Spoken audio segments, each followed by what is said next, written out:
Hello, crafty friends, and welcome back. I have yet another birthday layout for Cody's first birthday, which was almost a year ago. Just getting around to it. Let's see. So I'm showing you all of the colors here. And this is actually pictures of the group birthday party that we had with all of the family here. And so I have this stencil from Bramble Fox, I believe, and it's a number one. And so I am using my, what is it, my Dina Wakely Art Station? Is that what it is? Nope, Wendy Vicky.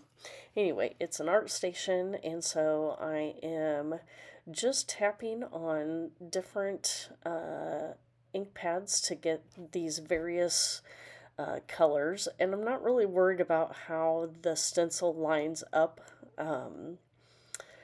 between each section as I move it around, because really on the right side of the layout, it is just going to peek out behind some squares that I'm going to use for my design. So you'll see here in a little bit what I am talking about. So I wasn't really overly concerned about, where they come together, if it really matches up or not. And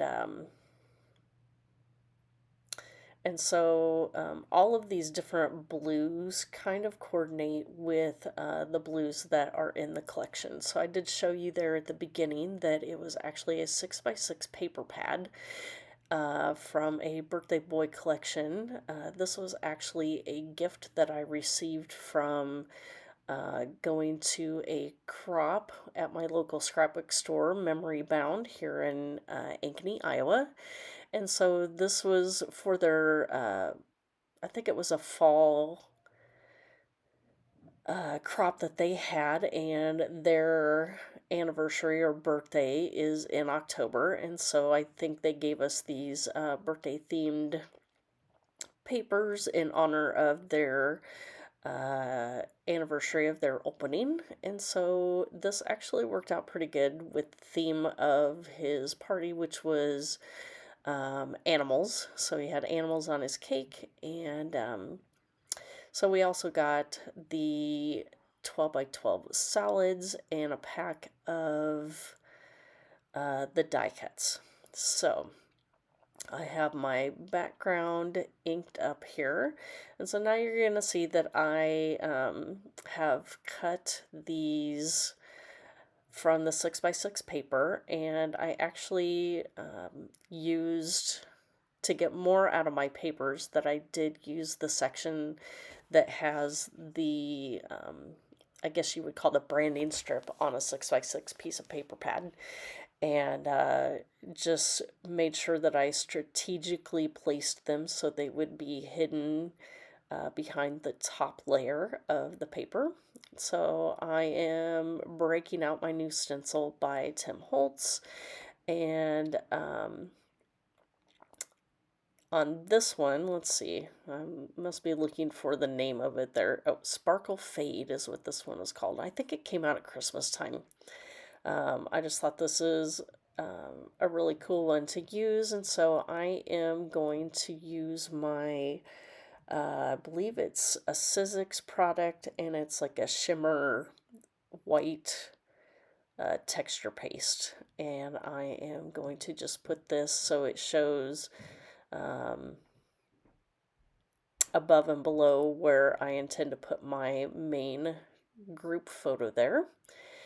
And I have actually had this for several years. I don't know if it's because of this top cover that helps keep it from drying up, but this has actually been a really great product to have. And it's still just as creamy as the day when I bought it. I have not tried adding color to it. I've always used it as the white color that it is, so I might have to see if I can add reinkers to it and make it different colors and see how that works out. So There is my top area, and again, my photo is going to cover up this middle area, so I am not too worried about squishing it with the stencil, and I don't really have to worry about how it matches up here. So I'm just making, a little area up and down, get that pulled off, and I will set that aside to go ahead and get those other areas ready. So I've set it aside so that can dry, and it really doesn't take very long. And I do decide that I am going to distress the edges of everything, and so hopefully I don't make you watch all of this. And if I do, my apologies, or hopefully we do it very, very quickly. But so for my design this is a great way to use up lots of different patterns, especially if you have either scraps or just the paper pads. And this yellow circle was actually in my scrap bin. And so I did pull that out just to get a little bit of pop of color and really to kind of have a foundation for this grouping of die cuts here that I am going to use. And so here you see me just putting like a small dollop of wet glue here behind each of these tilted squares. And then off camera, I actually go and sew on them, making a, oh, do I, or maybe I do that to the page. Could have swore I did sewing on these. Maybe I didn't. Guess we'll find out when we get to the end here and see the close-up pictures. So here I am. It's still drying, and I'm working on getting this grouping with the group photo and the die cuts here. And as you can see that I have finally gotten my nails done, that they are now pink, so I am not struggling quite as much anymore to get the backing of the adhesive off of everything here. So here I have yeah, okay, so I did take this to my sewing machine, and as you can see that I used a navy blue thread and just put a cross through the middle of each of the 6 squares. And so I felt that I needed to add like some additional pops of color. And since I didn't have a lot of embellishments, that I've added some trims that I just stapled on the green pom-pom, and then the orange tab and the red tab there at the bottom.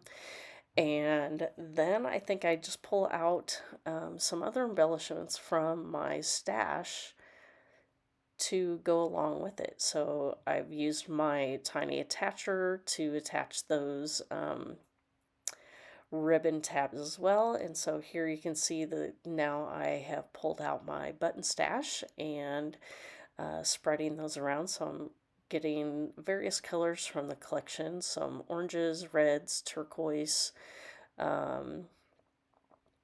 I think those are the main colors that I stuck with on those.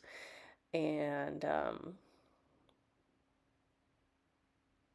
then I do put some twine through each of those as well and tie it in various ways. That some of them I just make it look like a sewn on button. Some of them I tie a knot. Some of them I tied bows, just to give some variation around the layout here. So I also put these 2 little tabs and basically put my buttons around there as my decorations for this particular square. So really what I was kind of going for was to have some type of decoration within each of the 6 blocks, while the 2 main ones underneath the photo Basically, the photo is the decoration on those two, and then the rest just have little bits and pieces along the way. So here you can see I am tying my variations of each and just kind of twisting around the twine that I have there to make a pleasing visual, I guess you could say. And here, just finishing up on some of the last of the buttons here. And then this is pretty much going to wrap up this layout here. So if you do have any questions for me, please feel free to leave those down below. I will be sharing some close-up photos of the layout here at the end of the video, as well as on Pinterest and Instagram. So please feel free to come find me over there as well. And if you have any questions, leave those down below. And if you wouldn't mind giving me a like and subscribe to my channel if you haven't already, that would be appreciated. So thank you for stopping by, and we will see you next time. Bye.